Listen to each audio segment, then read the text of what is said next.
boys, we're back on board with the circuit here at Pyra. Here's the race leaders. Oh, there are all sorts of problems. Oh, big carnage. Oh, straight to the barriers. And through the smoke we come. What a crash!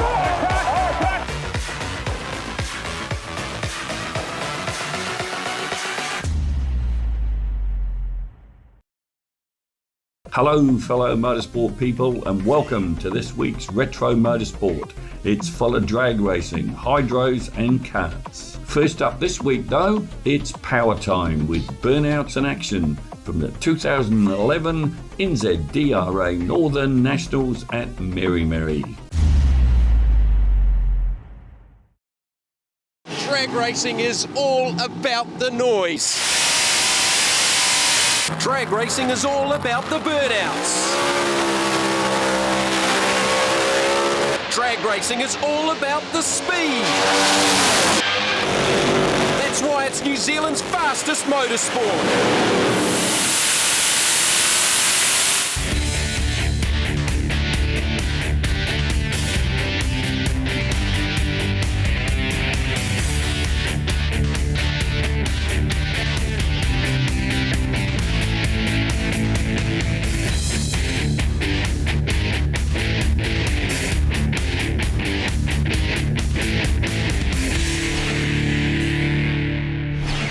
Welcome to Fram Autolite Dragway. We're here for the 3-round Century Batteries Power Series. I'm Phil Dark, this is Jamie McCarthy. And Jamie, if Huey will turn off the tap for a little while, we are in for something pretty special today. Yeah, drag racing and water don't really go together, but we've got the prospect of it clearing and the potential of New Zealand's first 5-second Castrol Edge top alcohol lineup. It's really something to look forward to, and a big lineup also in Castrol Edge top door slammer. Look, all your favourites are back, and John Nealon, who is the top alcohol champion here in New Zealand, he's back, and he's Mr. Consistency. He's run 15 5-second passes, so he's the one everyone's got to beat. The fly in the ointment, though, is going to be in the form of Anthony Marsh, straight out of the little small block Ford rail into a top fuel dragster, straight out of the United States of America. He's already run 5-second runs in his test and tune. 4,400 horsepower. You've got to see this thing to believe it. But it's not only those two guys, there's some new combinations right across this top alcohol field with 7 cars pitside this weekend. The sport of drag racing has really ramped up over the last 2 years. This series takes us to Masterton, and then we're back here at Champion for the final. If you like your action from the street cars, we've got plenty of them. If you like it on 2 wheels, we got them as well. For me, it's the top alcohol cars. The noise, the smoke, you can't beat them. So it's just about time for qualifying for the Castrol Edge top alcohol class. Phil Dark caught up with the reigning 1NZ John Nealon and some of the other top contenders. We did pretty good last year. I think as Mark's worked out, we did 15 5-second passes last year.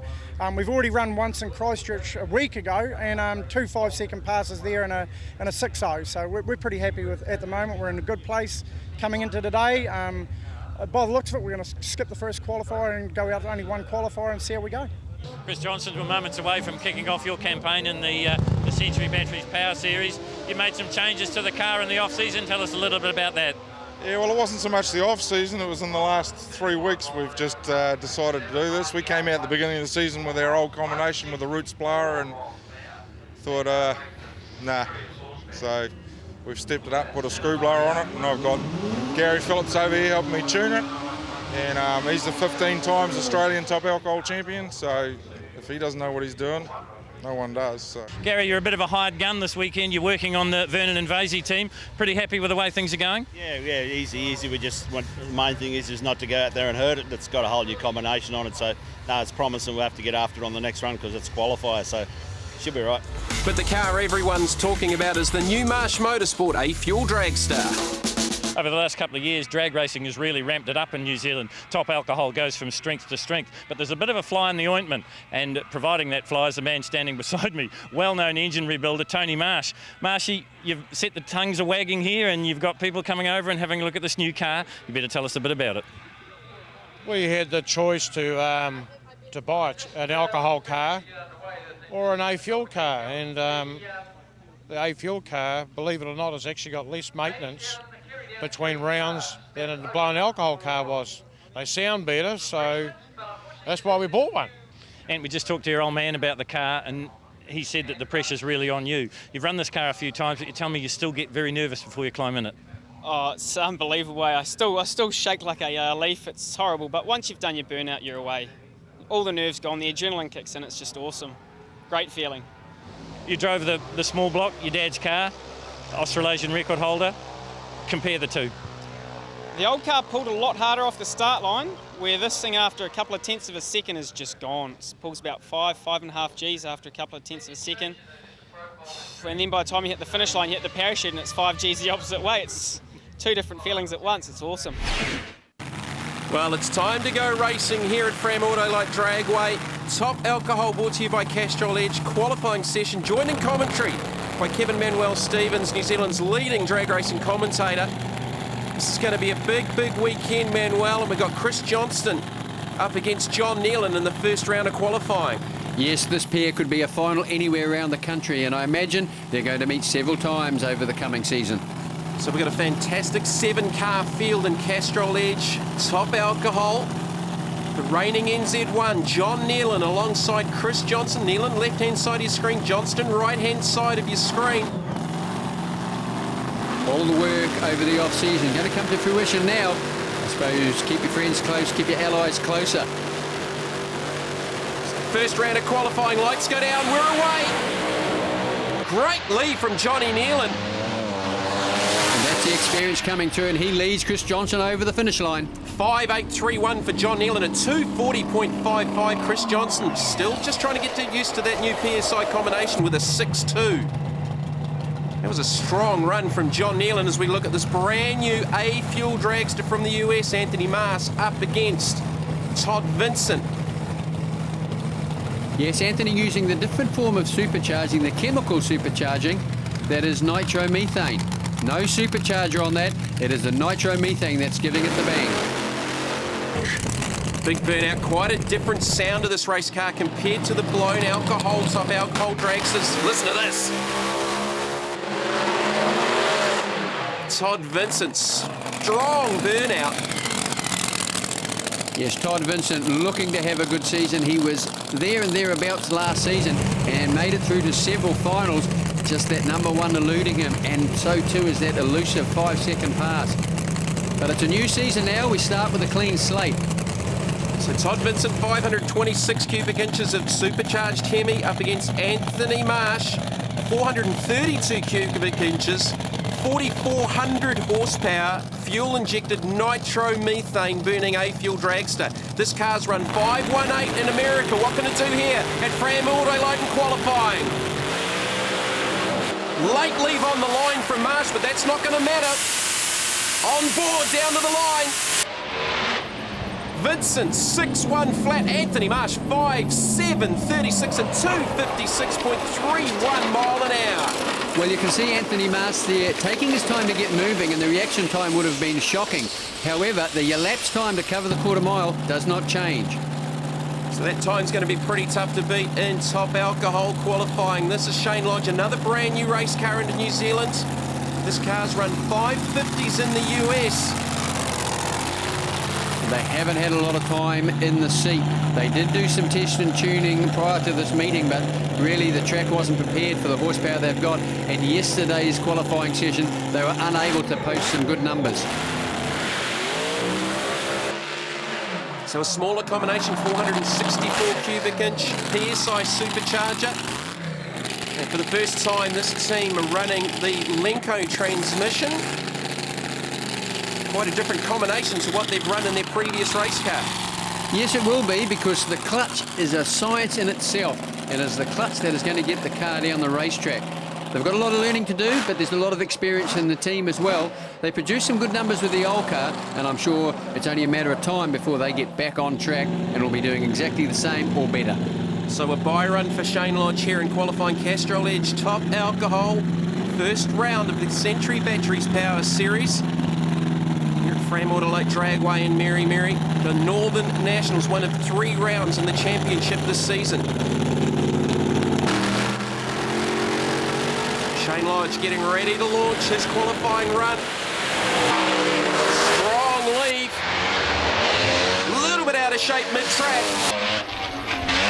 Yeah, I think they had that car, it sort of danced left just on the launch, and it was spinning the tyres, as you say, mid-track. It got a little bit of a dance on. So at the conclusion of Castrol Edge Top Alcohol, Anthony Marsh, the top qualifier, he'll have a bye in the first round, and behind him will be Todd Vincent up against Chris Johnson, John Nealon versus Maurice McMillan, Shane Lodge versus Wayne Curry.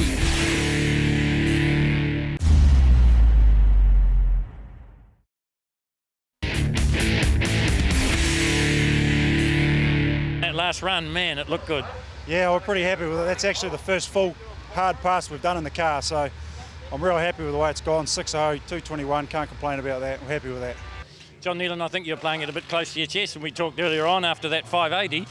Yeah, no, that was, we didn't expect to go out and run under the national record first run out. Wee bit of an embarrassment because we weren't ready to go over the weighbridge. We just didn't build that into the plan. So, of course, now that's put more pressure on the guys to turn the car around, because the weighbridge time actually comes into our turnaround time. So, yeah, it's a little bit of mayhem at the moment. We'll get out of it, though. Anthony, tell us about that first run. We just took it easy. It's been a couple of months since I've driven the thing, so we just wanted to get a good run in. Weren't looking at qualifying number one, but it's happened that way, so it's good. So as we head into qualifying for the Castrol Edge Top Door Slammer class, Phil Dark caught up with Mark Bardsley. In the past, you've sort of responded from pressure, but do you feel a bit now because this is your last chance to get in the field, really? Yeah, no, I work good under a bit of pressure. It's just, I mean, nothing really fazed me. We know these things, they either go good or they can go bad, but you just do the best you can, and hopefully it's a good day and good for the crowd and sponsors and everybody else. If you go through the eliminations, what do you hope to achieve today? Obviously points for the series, but have you got a time in mind? Well, we've got the timing back at 18 degrees. We've ran the time at 18 degrees before, and we've done a 6.9 at 200 mile an hour with 18 degrees, 10 degrees timing out of there, like 600 horsepower out of it. But if the track holds it good, we'll wind it up for the first round of racing. So from Castrol Edge Top Alcohol qualifying, we go to the Castrol Edge Top Door Slammer qualifying, and Manuel, slightly smaller field than usual, but I think a few of the teams just regrouping after a busy couple of seasons. Well, things are tight out there, and running these cars, you have to make the commitment at the start of the season, and you have to really do the series and travel around the country, and that's a commitment that the team and the race drivers have to make at the start. It's their call. So we got Wayne Hussey returning in his nitrous-assisted big block Chevy Nova. He's up against Chad Tully in the 509 cubic inch supercharged Ford Falcon. Stunning race car. Hussey on the left, Tully on the right. As you say, Wayne Hussey using nitrous oxide for supercharging. Chad Tully, mechanical blower. Oh, Hussey sideways off the start, but he gathers it back up mid-track. It's a strong run to the end. Wayne Hussey, a 7.33 at 198 mile an hour. Chad Tully, a 7.73 at 176 mile an hour. Pretty ugly off the start, though. Well, it just shows you the work the drivers have to do, but I think both races will be happy with that for the first qualifying. So up next in Castrol Edge Top Door Slammer, we've got Craig Brown in the 55 Chev up against Steve Milne with a 427 cubic inch supercharged 69 Camaro. Both of these cars pretty wild off the start line. Yes, Steve Milne, a rookie in the field, so he'll be enjoying just being in the big time. Craig Brown and Murray Smith, their season campaigners in the 55 Chevy. Oh, Milne again out of shape off the start line. Strong run on the right-hand side for Craig Brown. Got out of it at the end, though. Slows up to a 8.16 at 134.94. Steve Milne with an 8.521 at 167.82. Interesting, you saw the butterflies in the 55 Chevy shut at about the 1,000-foot mark. They've got problems, I would think. The Burnout King, Trevor Smith, in the Earth Mover Statesman up against the Century Batteries Camaro of Mark Bardsley. Interesting in-car shot there. You see all those levers. That's the Lenco transmission levers. It's an interesting transmission, Lenco. It's basically a box of ratios, as all gearboxes are, and all they do is select a direction and then keep changing the ratios. On board with Mark Bardsley. Strong run in qualifying. Trevor Smith a little bit slow out of the gate, but Bardsley with a 691 at 189.6, and the chute stunt come out at the other end. And a little bit of smoke coming out of the right-hand side of the engine, but yeah, more of a concern. No parachutes for Mark Bardsley. So Mark Bardsley, the top qualifier, he'll go up against Steve Milne in the first round. Wayne Hussey with a bye. Trevor Smith up against Chad Tully in the quarterfinals.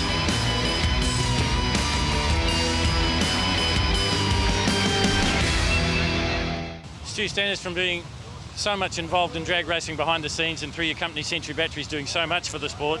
You've finally taken the big deep leap off the deep end and got yourself an altered. How's it been? Oh, absolutely fantastic. It's sort of like not quite that old enough for a bucket list, but if I was, it would be number one. It's been absolutely fantastic, something I've always wanted to do in my life, and now I'm in middle age, I guess I can just afford it, and having a ball. It's fantastic. So on to the Digger competition qualifying session. Robbie Ward already the top qualifier. This is Karen Hay up against Stu Stanners. Karen Hay in that awesome Evil 2 Roadster. 683 at 200 mile an hour for Karen Hay. Stu Stanners at a 779 at 198 mile an hour. The shot from the finish line really showed Karen Hay getting bounced around in that roll cage. Well, the story of the first round of the Century Batteries Power Series got to be the performance of this Evil 2. What an amazing little car. Yeah, we've had a pretty trying season so far, so it's good to get out there and one for the team anyway, get the cars down the track straight. I remember when you guys had the 32 and you shared the drive with your dad, I thought it was the prettiest car here, but this is just as good. Yeah, she's a bit of a beast to handle down the track. That last run that we just had was a bit scary once we hit the bump in the left lane, but hey, we're trying to run for that record for the fastest woman, so that's what our aim is. And that is Faye Grant's, I understand? Yeah, Faye Grant's nearly 21 years old now in a long wheelbase, so we're trying something different in a short wheelbase. So Manuel, we're on to the first of the eliminations, quarter-final for Castrol Edge top door slammer. Mark Bardsley up against Steve Milne in a pair of Camaros. Big horsepower difference here going in favour of Mark Bardsley. He did qualify number one. Poor old Steve Milne. As I say, he's happy to be in the field, but he qualified at number 6 of 6. He stepped up out of an altered into the supercharged Camaro 69 body. This is the Century Batteries Camaro carbon fibre body. Absolute work of art, this race car. Going to have some great onboard shots with Bardsley throughout the day here at Fram Auto Light Dragway, round 1 of the Century Batteries Power Series. Some interesting experience there. The man in the black T-shirt, Wayne Yearbury. A very top door slammer racer with problems, unfortunately, out of competition. So he's helping Mark Bardsley. Yeah, Yearbury damaging a gearbox before qualifying. Cars staging. Oh, Milne drills him off the tree, but Bardsley just drives straight on by. That's where the horsepower kicks in, and a big mile an hour for Mark Bardsley. 6.897, 192.19 mile an hour, and the win light for Mark Bardsley. Quarterfinals. The Castrol Edge top door slam, a good run there from Milne, a 8.308 at 167.41. So Mark Bardsley going through to the next round. Wayne Hussey. Now Wayne has a bye by virtue of Craig Brown. Would have been his opponent in round 1, but we saw Craig Brown shut the car off early, and yes, he has made some metal in the oil, so it's engine problems for them, and they're out for the rest of the meeting.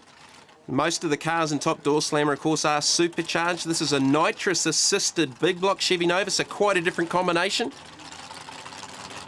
Picked up some moderate success, a good couple of wins at the Taupo track coming into this meeting here. He'll keep them honest.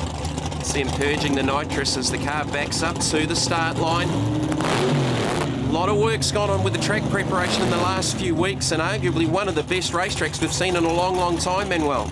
Yes, they've got to get it right, haven't they? Because there's a lot of horsepower getting transferred down to the racetrack. The racetrack's got to hold up. These boys will sort it out, but it's looking good. Getting out of shape off the line and over the centre line for Wayne Hussey. He was lucky there wasn't a car in the other lane. Yes, that would have been instant disqualification by crossing a centre line in a race. But with a bye run, he dodged a bullet there. So a slowing 9.365 at 93.4. Wayne Hussey goes through to the semi-finals, but it wasn't pretty. So next up, we've got the classic Ford versus Holden battle. Chad Tully, 509 cubic inches in the Ford Falcon, up against the Burnout King, Trevor Smith, in the Earth Mover Statesman. Well, both of these cars actually give away a little bit of horsepower to some of their opponents. Trevor Smith and Chad Tully They're pretty much running low 7s when you see Mark Bardsley running mid 6s. It's just horsepower difference, but they're in the field and it's a good match-up. Manuel, I thought Mark Bardsley's burnout was impressive, but Trevor Smith, they don't call him the burnout king for nothing. Yeah, there's a lot more to it. It looks impressive, but it's all about getting heat into those rear tyres and getting them hot and sticky. Because if they're not hot and sticky, you'll be skating around as we saw Wayne Hussey. 540 cubic inches. Just showing you there, the 4 doors open. This car did start life as a family, street-driven vehicle. It's not your everyday Holden Statesman, and it's not your everyday Ford Falcon in the other lane. 264, a little bit slow off the start line for both cars, but the Statesman's going to take it to the line. Good drag race. Trevor Smith, 7.436 at 182.16. Chad Tully at a 7.7. Not too far away from the big Holden. No, that'll put Trevor Smith into the semi-final. He'll come up against, I would think his round 2 will be Wayne Hussey. So Mark Bardsley going through to the semi-finals. He'll be a bye run, and it is Wayne Hussey up against Trevor Smith in the other semi-final for Castrol Edge Top Door Slammer. So on to the first of the big ones. Top Alcohol brought to you by Castrol Edge. Quarter-final, Anthony Marsh.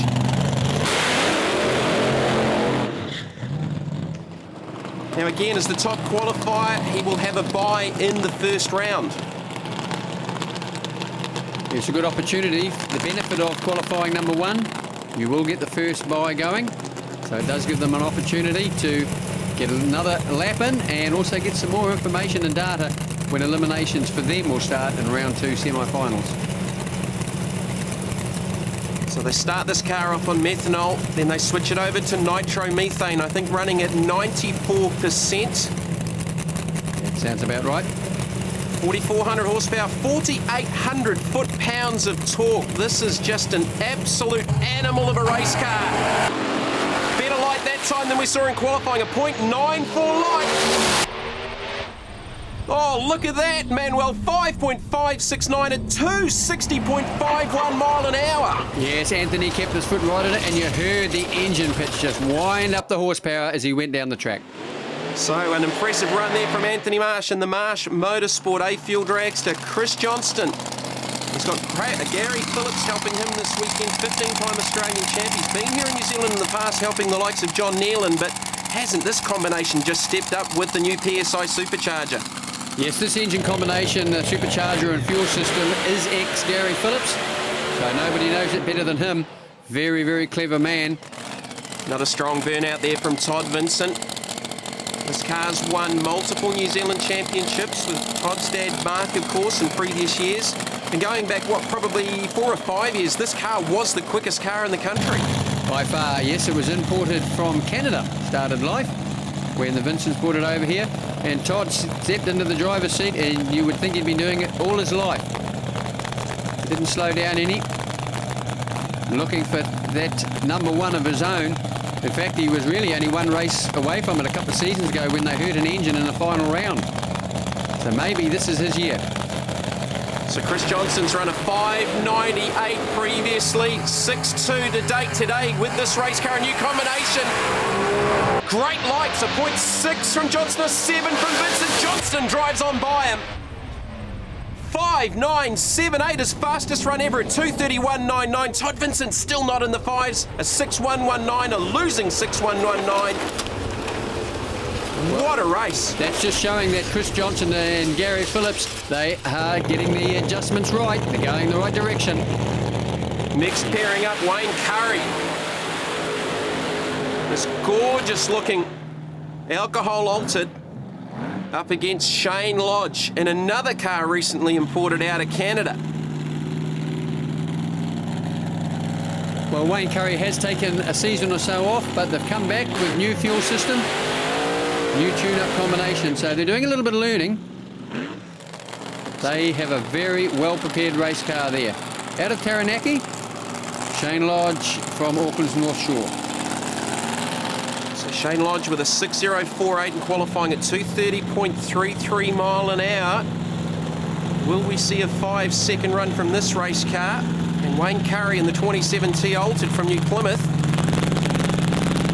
I think Wayne would just be happy to get that race car down the racetrack straight. Yeah, the trouble, of course, short wheelbase cars, they're a handful, good fun to drive, but you don't get a lot of time to save them. So Shane Lodge up against Wayne Curry.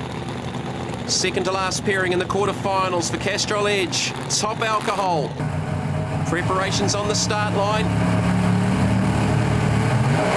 Great light from Lodge. A .68 reaction time. That's a great run. It's straight. And that's a 5-second run for Shane Lodge, a 5.93, 231 miles an hour. They have got their first 5. Good work for Shane Lodge.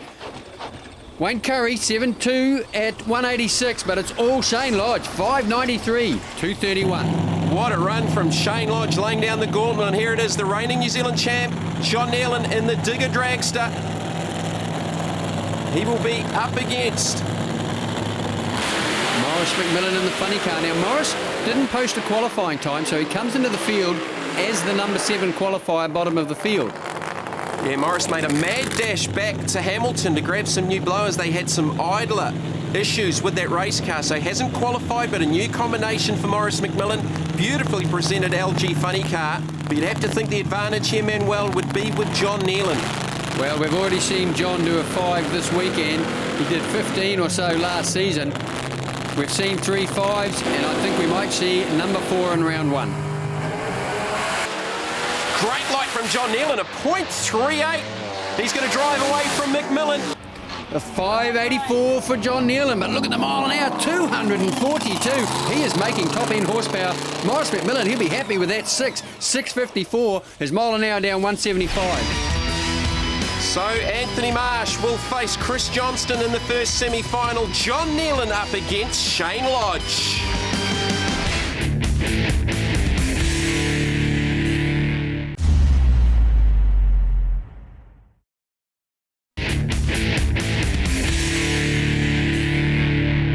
Formula One world champion, here obviously for your son with the Toyota Racing Series, but having a look at New Zealand drag racing, what do you think? Well, we just popped in because we came from Hampton Down just up the road, and I think it's his first time Josh has seen drag racing. I've seen it a little bit in England, but it's not normally the weather for drag racing in England. But they're very impressive vehicles, aren't they? So from the 1996 Formula One World Champion, the first of our semi-finals in its digger competition, Robbie Ward up against Trevor Watson in 2 very, very different race cars, Manuel. Very much so, a well-followed race car. This is an RB30 Nissan engine. You can see that huge turbocharger on the side. He really set the field alight a couple of seasons ago when he debuted the car. The car body's been around a while. Front engine dragster, traditionally left for the nostalgia boys. Robbie Ward mixing the old with the new. Nissan turbo up against Trevor Watson. The Peugeot, 2-litre Peugeot, rear engine dragster, supercharged 2-litre Peugeot. It is a new Peugeot engine. They did break the last one last season, so they're kind of starting from scratch again. It's an old combination, but new engine for Trevor Watson. So Robbie Ward running a backup engine, having damaged their primary engine. Gets the run ahead. A little bit slow off the reaction time, but at the top end, 7.831 at 166.50. Against a losing 9.70 for Trevor Watson. Robbie Ward through to the final of digger competition. Well, the 2 cars meeting in the semi-final. They are 2 of the best, aren't they? Stu Stanner's there in the Century Batteries Altered, and Karen Hay in Evil 2. Listen to that, 1,500 horsepower, supercharged. Up against Stu Stanner's big cubic inches, naturally aspirated. This car's run 7.4. You saw Karen Hay run a 6.83 at 200 mile an hour. And she talked about Faye Grant's fastest New Zealand woman going back into the 90s. I think a 6.6 at mid-2.0s. Yes, that'd be right. Faye Grant ran the alcohol dragster those years ago.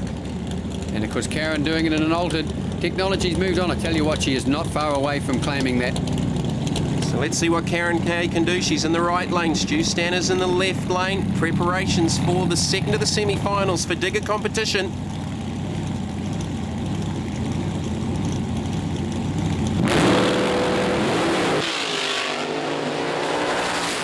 Well, the index form of racing does see a handicap start, but you see Karen Hay drive on by, and she'll take the win from Stu Stanners.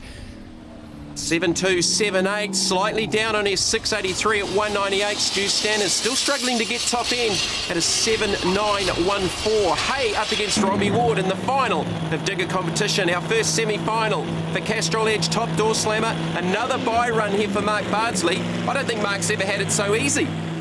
No, that is the benefit. When he qualified number one with a 3-car semi-final round, it means the number one qualifier gets that bye.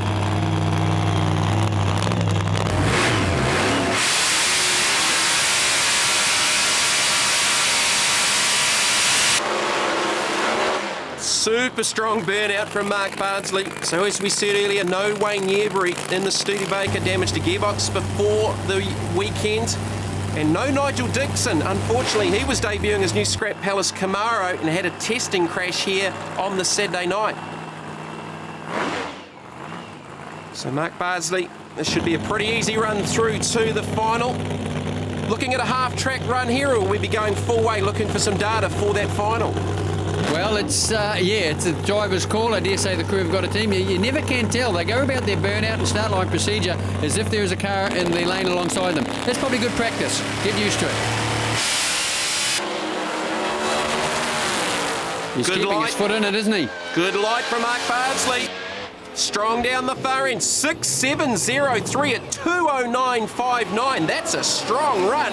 There was no half tracker in that. Not at all. He improved on his round one winning time. And only a couple of tenths off his fastest ever lap, but I think it is 6.5 second run. Second semi-final for Castrol Edge top door slammer, Wayne Hussey. In the nitrous-assisted big block Chevy Nova up against Trevor Smith in the Statesman. Just out of shot there. Trevor Smith is having trouble getting the Statesman fired up. Much better burnout there from Wayne Hussey that time, but it shuts down, loses power. Dramas here for Wayne Hussey. Now this is interesting. Trevor Smith will be frantically trying to get the Statesman fired up. Oh, he's got it fired back up. Wayne Hussey, no, shuts it down. He's waving off. Problems here for Wayne Hussey, and drama. Trevor Smith has not yet taken the burnout. Well, all hands on deck there. Terry Bowden getting in and trying to offer some assistance. But time is up for Trevor Smith. He has not fired the car. The win will go to Wayne Hussey. Wayne, not the way you wanted to go out of the semi-final? Not at all, no. I did the burnout. As I came out of the burnout, there was a bit of a clunk. The engine died. I tried starting it up again and it doesn't sound right, so I shut it down. Something's broke. That's drag racing. So for Castrol Edge top door slammer, Mark Barnsley goes through to the final. Unfortunately for Wayne Hussey, too much engine damage, technically with the win in the semis, but he will go no further. Semi-final one for Castrol Edge top alcohol. Anthony Marsh up against Chris Johnston. This is the sort of racing the big crowd has come to see, isn't it? 4 cars in the semi-final, all of them the best in the country. Potentially here, Manuel, we could be looking at the first side-by-side 5-second run in New Zealand drag racing history. Interesting enough, every one of these cars has done a 5 this weekend, but they haven't done it alongside another 5.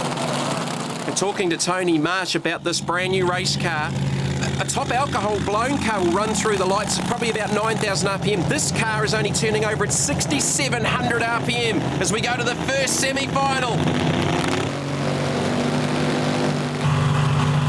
You'll see the trees come down and 1.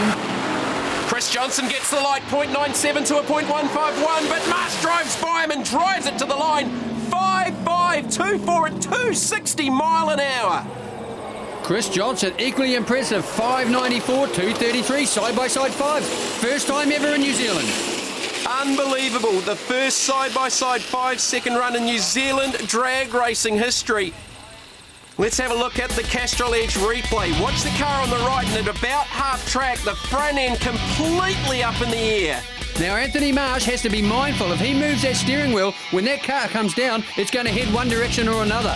That is the purpose of those wings at the front and the rear of the car. They're all adjustable. They keep the downforce. Oh, unbelievable shots there on the Castrol Edge replay. Semi-final number 2, and it doesn't get any easier. John Neal in the reigning NZ1. Up against Shane Lodge, side-by-side burnouts. We have been treated to the country's first ever 5x5 side by side. No matter how you say it, it's exciting.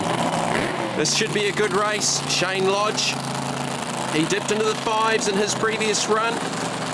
We could get 2 in a row, couldn't we? 5.930. Johnny Nealon on the other side of the track. Well, he went 5.846. Two very, very good race cars on a very, very good Fram Autolite drag racing surface. Staging. Shane Lodge drills him on the tree. 0.63 to a 171. Nealon trying to come back. Lodge, big upset win as Nealon got out of shape at the line. That showed exactly how hard he was pushing. He actually ran the lower elapsed time, John Nealon, 5.89, 238 miles an hour, but he got beaten. A whole shot victory to Shane Lodge, 5.93. So Anthony Marsh up against Shane Lodge in the final of Challange Top Alcohol.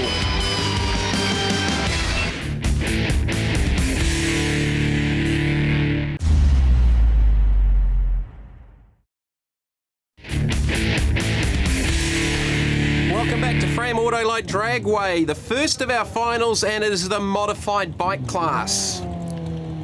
These bikes are road legal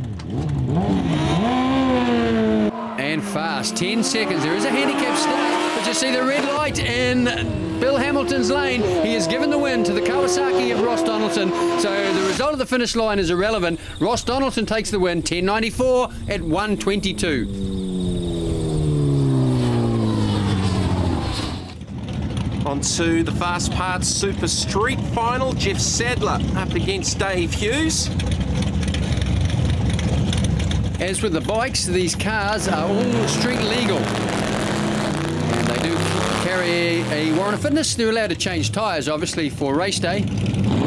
As you can see, the number plates tends to give it away. They are driven on the street. 396 cubic inch Chevy powered 32 Ford up against the 82 Chevy Camaro. Jeff Sadler on the left, Dave Hughes on the right. Final of Fast Parts Super Street. Now again, it's a dial your own racing format, so there will be a handicap start. The 32 Coupe, dialed in with a lower time, he will be doing the chasing. Cut a slightly better light at a 0.212. This is going to be close down to the end. The 32, I think, just got it on the line. Jeff Sadler gets it at 11.21. He dialed in with 11.1, runs 11.2. That is a 140 mile an hour win. Dave Hughes with an 11.96 at 115. Jeff Sadler taking the win in the 32. The hot rod. On to the final of Junior Dragster. Now this is the entry level for drag racing really anywhere in the world because they are all students. They start racing from 7 years old up to licence age when they go into full competition ranks. We do have a young lady racing in Junior Dragster here in New Zealand at just 7 years of age. Erica Enders went from Junior Dragster to Pro Stock in the US. Kieran Price up against Tyler Zarodny. Great reaction time from the left-hand lane for Price. And the dial your own bracket gives the win to Kieran Price because Tyler Zarodny goes under his dial in time and breaks out. Kieran Price wins with an 8.63. On to the final of modified here at Fram Autolite Dragway, round 1 of the Century Batteries Power Series. And the Capital has moved forward and dominated this division. Both cars coming out of Wellington. Mike Reeves from Wellington, Paul Jacobs from Upper Hutt. So Jacobs with a bye in the semi-final. Yeah, Mike Reeves had the work to do, didn't he, Jason Bond? Again, we will see a handicap start. It is a dial your own format where the racer nominates the time they expect their car to do. Great light in line 1 at 0.015. It doesn't get too much better than that. But now he's got to chase him down. Mike Reeves with the win in the right lane, 9.226 up against a 9.13 dial-in. It wasn't a bad race because Jacobs left from him on the line. Yeah, unfortunately, Paul Jacobs lost something at the top end and was too far away from his dial-in time, but a good win for Mike Reeves, 142 miles an hour. Next final is competition bike. We got the 74 Triumph Bonneville up against an 06 Harley Davidson. Two very different race bikes. Spike Allen up against Peter Morrison. Now we will see a handicap start here. This is not dial your own racing, it is index racing. Their index is their national record for their class. A big head start for Pete Morrison. That means that Spike Allen has a lot of work to do, and I don't think he's going to catch him. No, in fact he doesn't. Peter Morrison with the victory, 11.958 at 102.99 against a losing 9.5 at 136 mile an hour for Spike Allen. Yeah, Peter Morrison having the benefit of an index or a national record that hasn't been adjusted for a number of years. Tri-Bonneville, as you said, been around a long time. On to the final of DJ Racefuel Sport Compact, the Mazda RX-7 Batmobile of Steve Rosson up against the fearsome triple turbocharged, that's right, triple turbocharged 20B RX2 of Brent Curran. Is this not the most insane race car in New Zealand right now outside of Anthony Marsh's A-Fuel dragster? This car makes amazing horsepower and it really winds itself up on the launch. And I tell you what, Brent Curran can drive it. They have the benefit, of course, that they're involved with a lot of race cars and the rotary engines are their specialty, so they're getting a lot of information on the way through. Steve Rosen with a big ask here. This car started racing at Friday night street meetings. It's gone all-out race car now. He'll need to cut a light on Curran, however, because Brent Curran was the #1 qualifier. This car's run 7.5s at 180 mile an hour up against Steve Ross, and that beautifully presented, very, very professional team in the RX-7. Listen to this thing launch.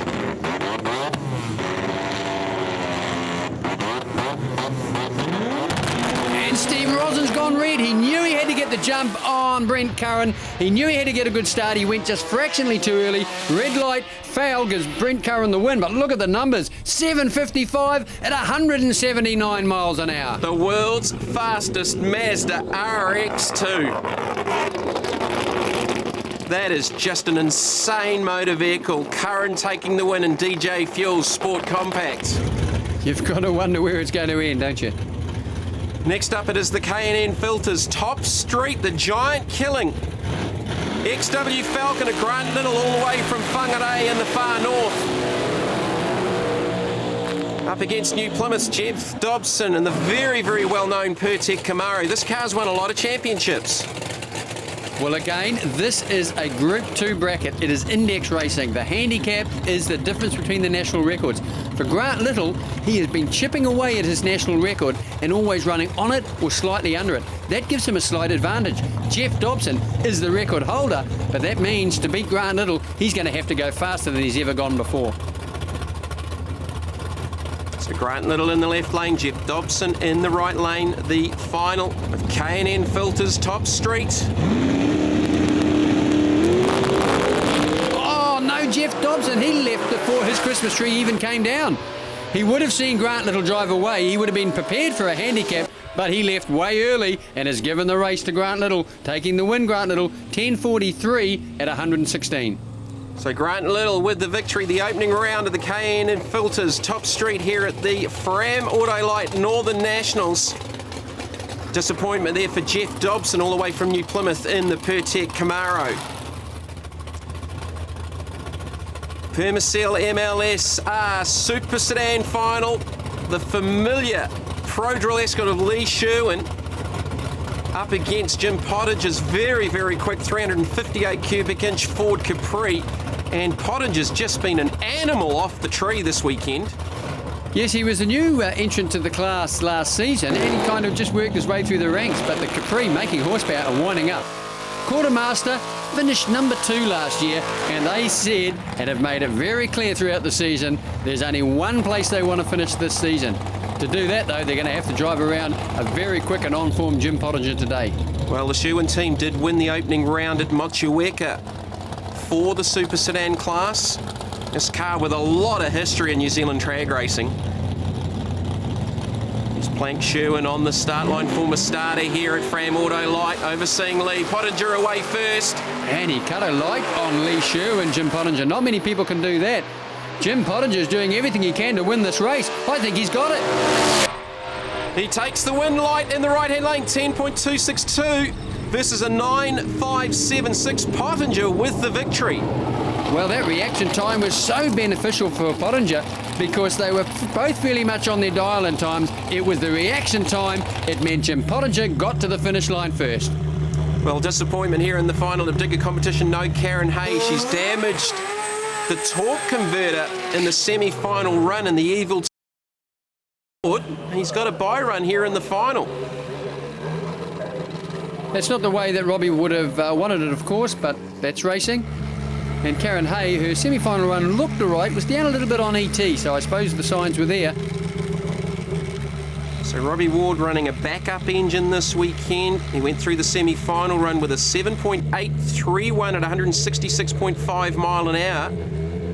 Any idea what the world's fastest RB30 Nissan time is? 7:13. It is posted on their trailer in the pit area.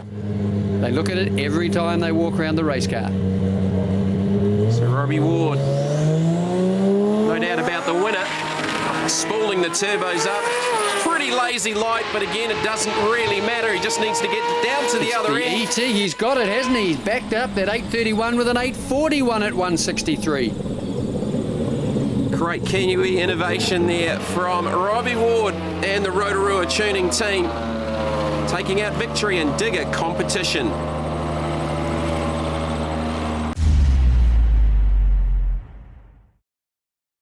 From mega horsepower on the drag strip, it's time for mega horsepower on the water. It's 2010 and we're on the Tauramga Harbour for the UIM World GP Hydroplane Championships. 2,000 horsepower in downtown Tauramga. Yeah, baby. New Zealand hosted the last UIM World GP Hydro Champs on the Tauramga Harbour in Lake Karapiro in 2009. 7 blown GP Hydros here this weekend. Now this is the second race of the weekend. Race 1 and 1A were held on Saturday. They've split the 7 into 2 groups. Listen to this! So heat number 2 featuring Annihilator 3, Kenny Lupton, Annihilator 1, Warwick Lupton, G-Force, Graham Weller, and Warlord, Brett Nidri, and it's Nidri with the early lead. And Nidri slowing. Warlord is slowing. Kenny Lupton takes over the lead, and Annihilator 3. So heading to Lake Karapiro for the second round, Ken Lupton led from David Alexander with Brett Nidri and Warlord close behind in third.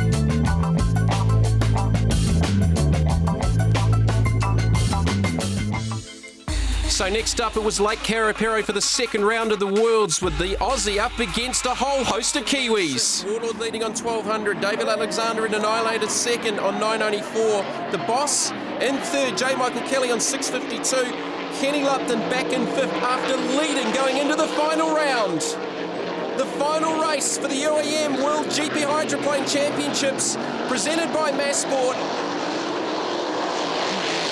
All Brett Nidri needs to do here is keep David Alexander in sight.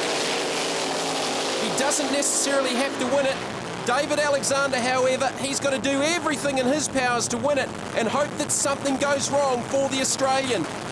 It's all come down to this, the final. Nidri with a handy lead, Alexander with nothing to lose. He's going to try and leave everything on the water here. Look how close they are. Through the northern turn. Nidri takes the checkered flag and the 2009 UIM World GP Hydroplane Championships. Yarrawonga in Australia is the venue for the 2010 UIM World GP Hydroplane Champs and is nestled in between Victoria and New South Wales, right on the border. Lake Mulwala provides the race course for the 3-boat New Zealand Annihilator team up against 7 top Australian teams for a classic Trans-Tasman battle.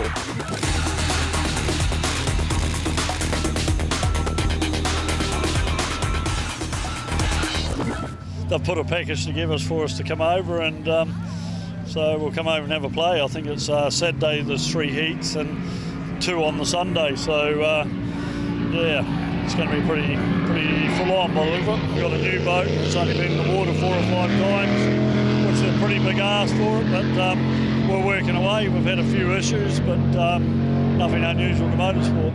I think the fastest boat out there did about 39 seconds, and we're doing a 42, which I think is a pretty good achievement for being in the water for 4 or 5 times. But at the end of the day, if this actually works, it'll revolutionise the way GP racing goes, I think, because at the end of the day, it's been 15 or 20 years, these holes have all been the same. So we've gone totally outside the square, but whether we can get to work will be another story. There's 5 heats for the title. Here's Ken Lupton's view on it. Well, as you know, the 5 heats you must finish them all to try and win. But there's five or six boats here that are very fast boats and seem to be very reliable. To win, I think you're going to have to be fast and reliable. I don't think you just by being reliable you'll win this. Here's David Alexander and his theory for victory at the Worlds. Probably drive sensibly, use your head, and try not to drive into too much rough water if it is going to be rough. And yeah, just because it is 5 races, which is a lot of running for one championship. So we're used to sort of 2 or 3, and there's enough broken gear. The water out here is very hard, and our boats, well, my boat's wooden, and Ken's, which they don't like this water particularly compared to like Carapera and that, which is a lot more softer as well. So yeah, it's a bit of a battle for us. We always knew that. Well, the big thing about 5 heats for these GP hydroplanes for the UIM World GP Hydroplane Championships is to finish every race. You really can't afford to drop a race. This is Heat 1B, so each of the 5 heats are split into 2 groups. Obviously, with a maximum of 5 boats out on the water, on board with GP1 Grant Harrison, former world champ. So this is Heat 1B, the second of the races. Heat 1A was won by James Tate in high tension from Graham Weller and Warlord, with David Alexander third and Annihilator 2. And this is the battle for Heat 1B. Grant Harrison, the former world champ, up against Kenny Lupton. Kenny Lupton, the current Mass Sport Cup champion in the Falcon Engineering Annihilator 3, and they're side by side at the start of this one. Kenny Lupton up out of the water, still side by side with the Australian. So based off each of the 5 heats, each of the times for the boats are then ranked in order, and points are given with 400 points for a win, 300 for second, 225 for third, as we're back on board with Grant Harrison. Fantastic shots. It's brand new Grant Rollison built boat. Current Australian champions, you can see him fighting with the boat, the canard front wings, just trimming the boat out over Lake Mulwarra. So Grant Harrison under attack from Kenny Lupton. Kiwis versus the Aussies. So if Harrison can get the fastest time, he will take out maximum points from the first round. Here's the gap back to Kenny Lupton, so Harrison now getting away from the Kiwi. Third boat on the water, and there's our first view of the brand new Annihilator race boats. Entry of Warwick Lupton, another former world champ like Grant Harrison. This is about the 4th or 5th time on the water for this brand new Malcolm Jamieson designed and built carbon fibre beast. The 4th of the boats out there in Heat 1B is the wonderful Shamrock boat, who's won so many Australasian titles over many, many years at the hands of Paul Cunningham. So Cunningham out there is the 4th boat on the water for Heat 1B, but it's Grant Harrison controlling things out in front. Harrison family team, certainly one of the favourites for the UIM Worlds for 2010. And he's got about a 5 to 6 second advantage over Kenny Lupton, who's upholding the honour for the Kiwis. And it's steady as it goes for Warwick Lupton, just struggling a little bit there with that turn. This boat totally different to the more traditional GP hydroplanes, running the outrigger concept with the sponsons. As we're on board with Grant Harrison, he will take out Heat 1B and be the top point scorer from the first round of heats. So it's Grant Harrison in GP1 from high tension, James Tate, Annihilator 3, Kenny Lupton, Annihilator Warwick Lupton, Warlord Graham Weller, and Annihilator 2, David Alexander. First heat, we all got through that all right, so we're all quite happy.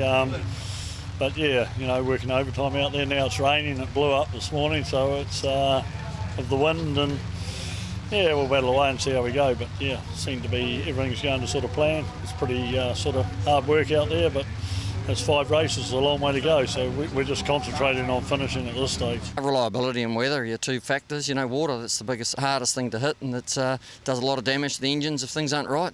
You start cavitating the prop, big numbers, they just don't like it. Things stretch, valves, pistons hit valves, and you have nothing left. But these drivers are pretty good. They're all seasoned. As you know, we do quite a few meetings in New Zealand. Come to Australia, 10 times, I think, now. And you don't come all this way for a cup of tea and a cucumber sandwich. You've got to try and put a package together that's going to hopefully win you the trophy. So back into the action with Heat 2A, the first of the split heats in round number 2. GP1 Grant Harrison on board with him again out there for his second heat. Also out there Shamrock, Ken Lupton in Annihilator 3. And the GP3 boat, Warlord, driven by Kiwi Graham Weller. Now that boat is the defending World Championship winning boat from 2 years ago, held in New Zealand. Brett Nitry not behind the wheel of that boat this season. Grant Harrison looking very, very strong in this one. As does James Tate. We haven't seen any action from the high tension boat, but look forward to seeing him out in one of the later heats. Kenny Lupton again going to war with Grant Harrison. They are side by side. We saw this at the end of the first round in Heat 1B. Kenny Lupton chasing down the Australian again. Maybe trying to force him into some problems because they are really going at it again. So early in the World Championships, that was Graham Weller back in the 3rd position. Shamrock in 4th. Take a ride with Grant Harrison in GP1. You can just hear him feathering the throttle. Trying to keep the boat as flat on the water as he can. Chased by Ken Lupton. So now a little bit of separation between the Aussie and the Kiwi. Here's Graham Weller just in the back of shot, 3rd in G-Force, the first time he's ever driven this boat. Used to seeing Graham as the current EC Griffiths champ, running the G-Force boat back here in New Zealand. And problems for the Australian on board with Grant Harrison. Well, the first of the favourites falls by the wayside. Kenny Lupton through into the lead in Falcon Engineering, Annihilator 3. But as he may be slowing down on the back straight, Lupton slowing. Shamrock's already stopped Paul Cunningham over there on the back of the course. There's one boat left up and running, and it's Warlord, the Kiwi Graham Weller. Through to the front in Heat 2A. He's the only boat left running out there, so a maximum point score possibly if he sets the fastest laps over Heat 2 and 2B with 2B to come. But it is Graham Weller in Warlord.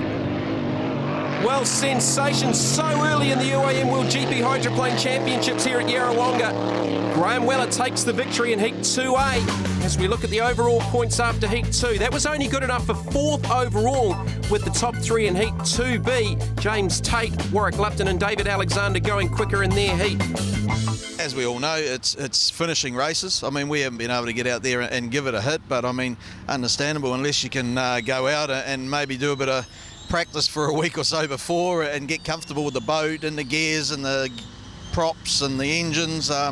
You know, to just come over here and the boat hasn't run for 2 seasons and go out and give it a hit. I think so far we're doing all right. We blew a blower belt. First time ever our engine has done that. So we've got to be very careful, have a look at our engine data, management to find out why did it backfire, did it do this, why did it break, was it just fatigue? We generally change them regularly. So we've had a quick look, everything looks good. So at this stage we're putting a new oil pump belt on, new blower belt, and we'll get out there in the next race.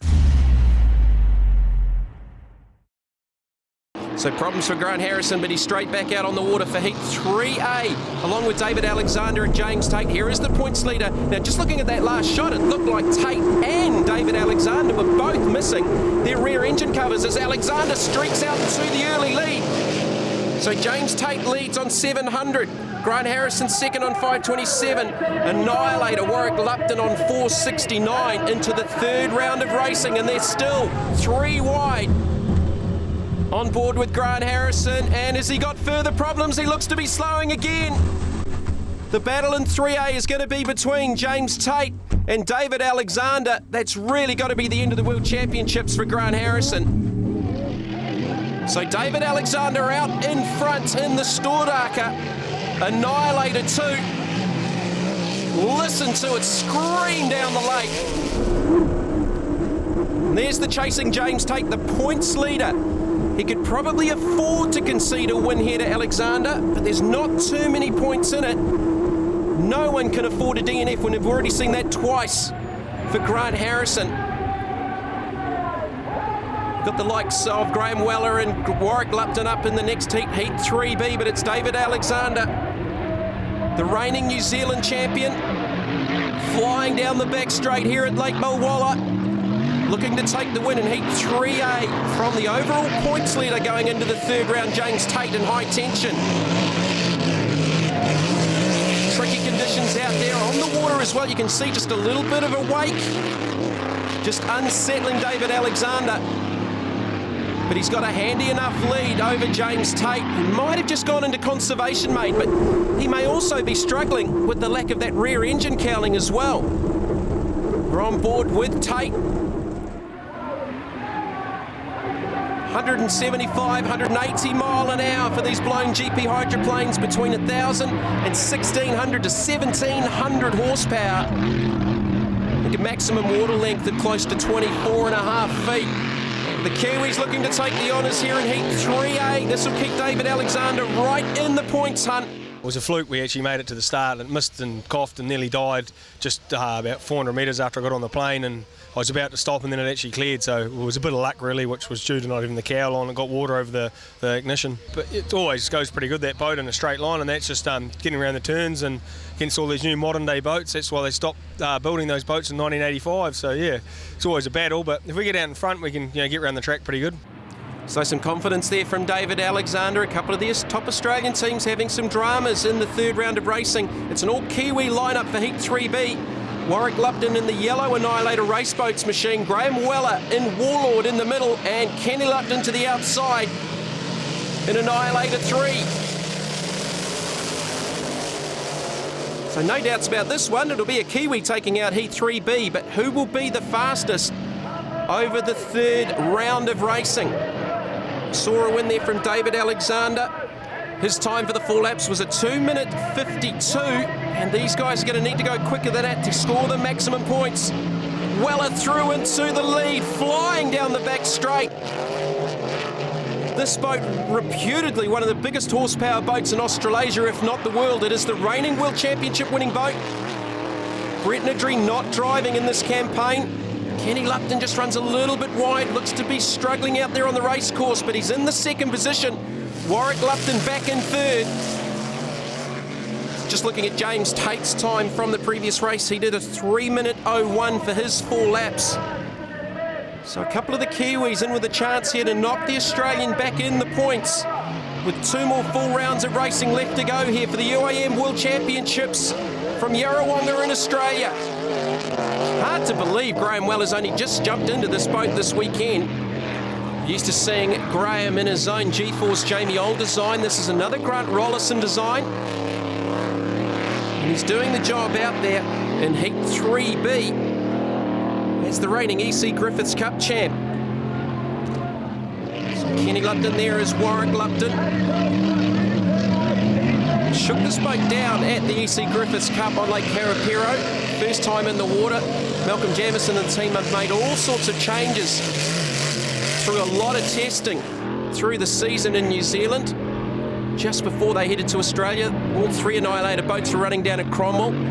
Warwick actually had a bit of a steering drama and almost beached the boat up against the concrete in Cromwell.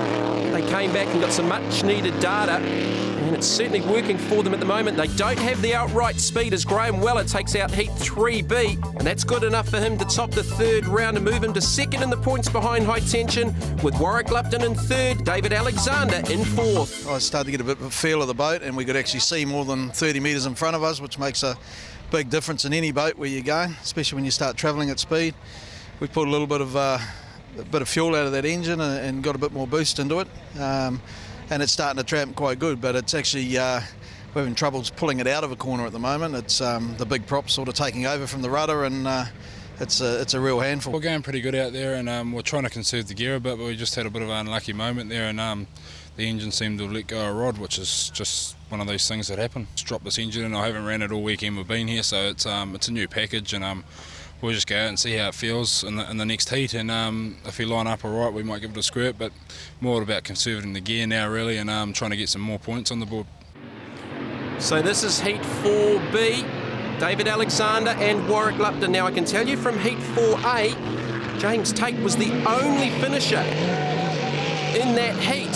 So these two boats need to try and go quicker than at least him, with DNFs for Graham Weller, which is important, Grant Harrison again, and Kenny Lupton. So Graham Weller went into this round second in the points, suffering a DNF in Heat 4A. So David Alexander up against Warwick Lupton, looking to push them up in the order, but James Tate still really dominating the UIM Worlds here in Australia, with just one more round of racing left to go after this to find the world champion for 2010.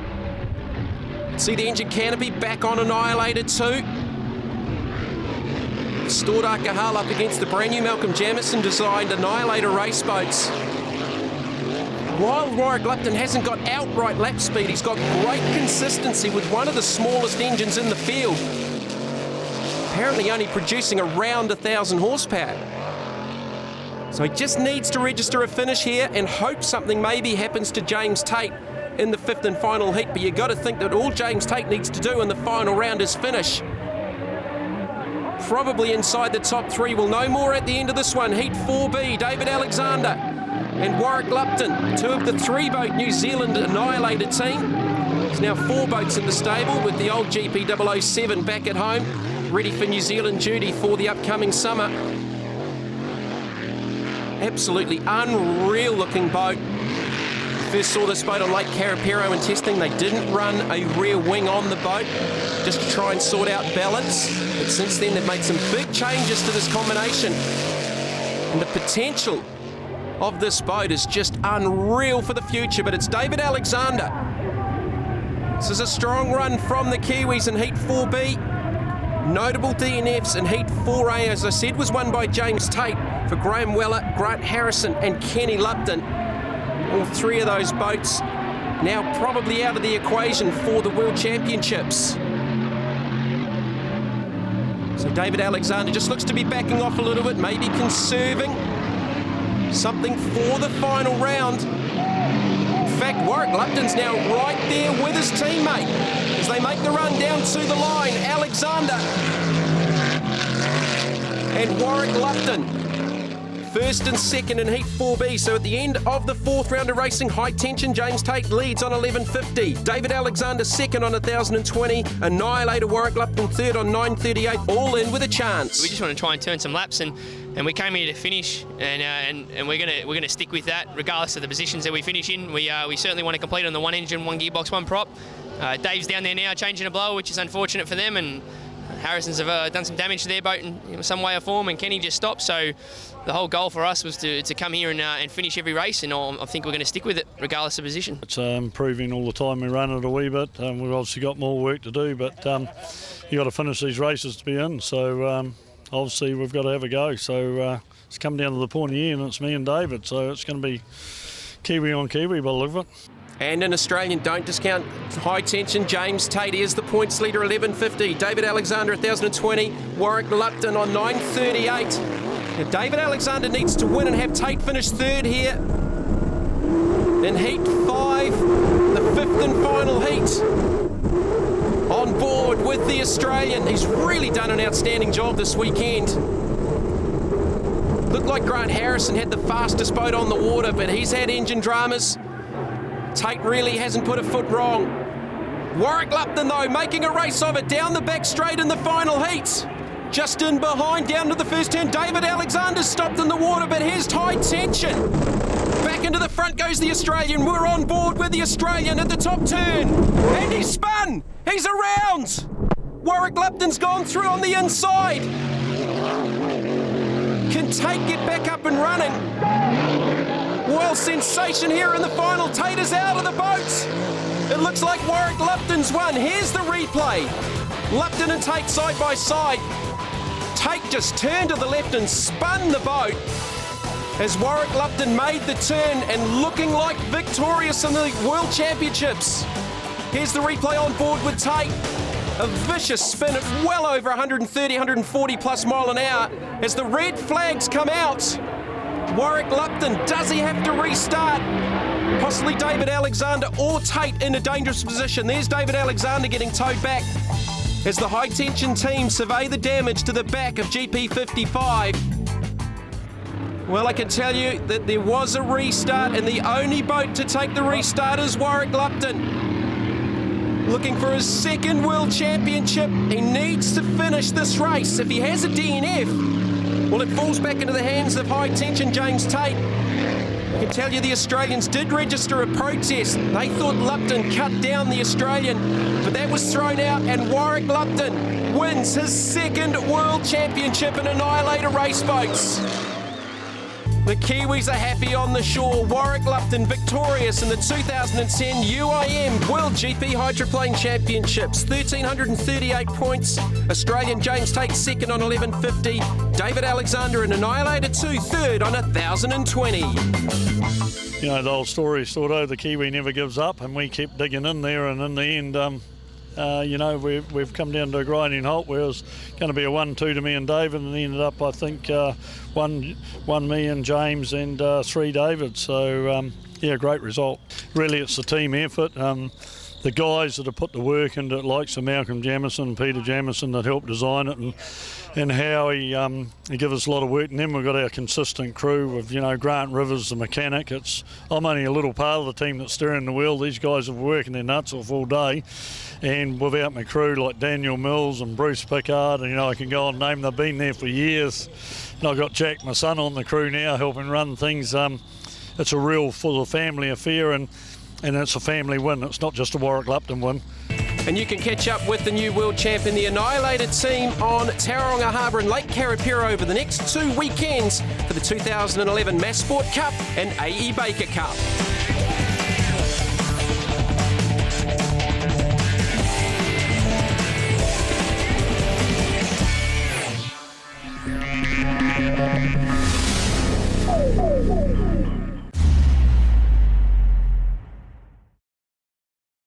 Last up this week, but never least, we've dug up some karting.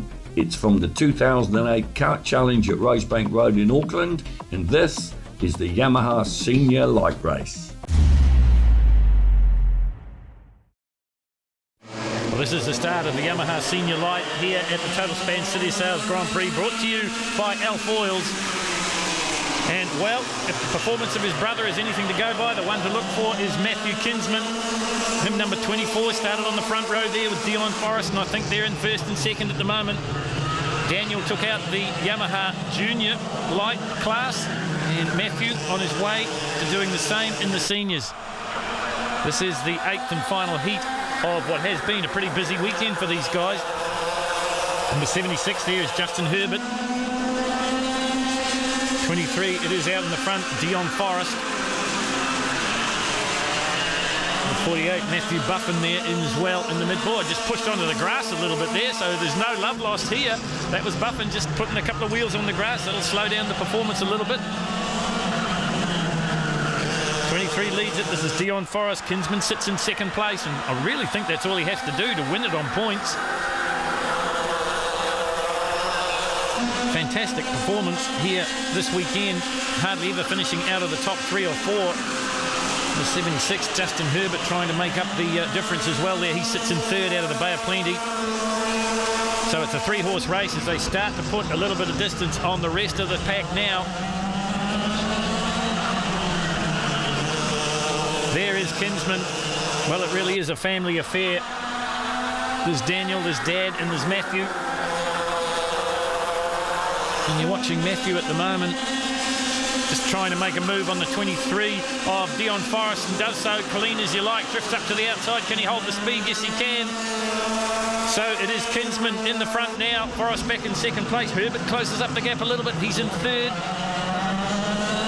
To work their way down past the mechanics area here at the Pellet Company Raceway, Rosebank Domain in Auckland. It is the Total Span City of Sales 2008 Grand Prix. A 2-day challenge, as they call it. And this race brought to you by Alf Oils. And Matthew Kinsman continues to lead it in second place. It is Dion Forrest. Then we go back to Justin Herbert. And then it's Dave Mazeros in the 17. He's sneaking up there into fourth place now. I mentioned before a weight restriction on these karts. Minimum weight of kart and driver is 143 kilograms. And the amazing thing is that Matthew Kinsman has just moved up from the juniors, and already he is dominating the proceedings here in senior racing. His brother did it in the junior class, and now you see Matthew doing it here in seniors. And once again, you get that anxious look over the shoulder from Dion Forrest. I think he's a little bit worried about the man in third place, and that is Herbert, and he needs to be because he's closed up the gap now. Then it's Mazeros through in the 17, and then behind him it's Matthew Buffin. So those two having their own little battle for the minors, but out in the front, no doubt about it, Matthew Kinsman. This is going to give him enough points to win the Elf Oil-sponsored senior Yamaha lights here at the Total Span City of Sales 2-day challenge. 76 going through there. Justin Herbert, he's back in third place. All these karts evenly matched with power. Comes down to setup and driver ability. And that's what makes these a proving ground of our future motorsport champions. There's no doubt about that. Plenty of guys have made a mark for themselves in karts and gone on to compete with distinction on four wheels in all sorts of different forms of motorsport, from the likes of Kevin Hyde and Brett Horrobin in speedway competition to Greg Murphy, Craig Baird. The names go on and on in the tarmac division. Is this man going to do the same? Number 24, Matthew Kinsman, hunkering down as he gets hard under brakes around the hairpin here at the Pellet Company Raceway. Still second place, it is Dion Forrest. Just can't quite make an impression on Kinsman for the moment. Kinsman driving pretty defensively. There is one racing line here, and these cars are so evenly matched. If you get off it, you're going to pay the price. And you see as the laps wind down here that Kinsman just starting to get away a little bit from Forrest. Herbert still back in third, Mazeros in fourth. Last lap now, so one to go. White flag out, down the long straight comes Matthew Kinsman. Well, this will be an important victory, and it should seal his win in the Elf Oils Senior Yamaha Light category.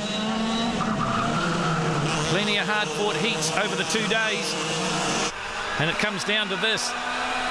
24, Kinsman. You can see him searching out the checkered flag. Here it comes now. Second place will be Dion Forrest. Flag comes out, Kinsman wins it, Forrest goes through in second place. Justin Herbert will be third, and then it was Dave Mazeros, Matthew Buffton and Daniel Duffy.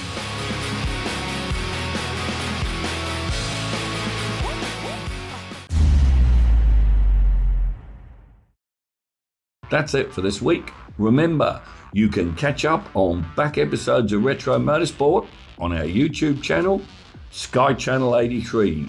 See you next week for more Retro Motorsport. You'd have to say as we're back on board with the circuit here at Pyra. Here's the race leaders. Oh, there are all sorts of problems. Oh, big carnage. Oh, straight to the barriers and through the smoke we come. What a car!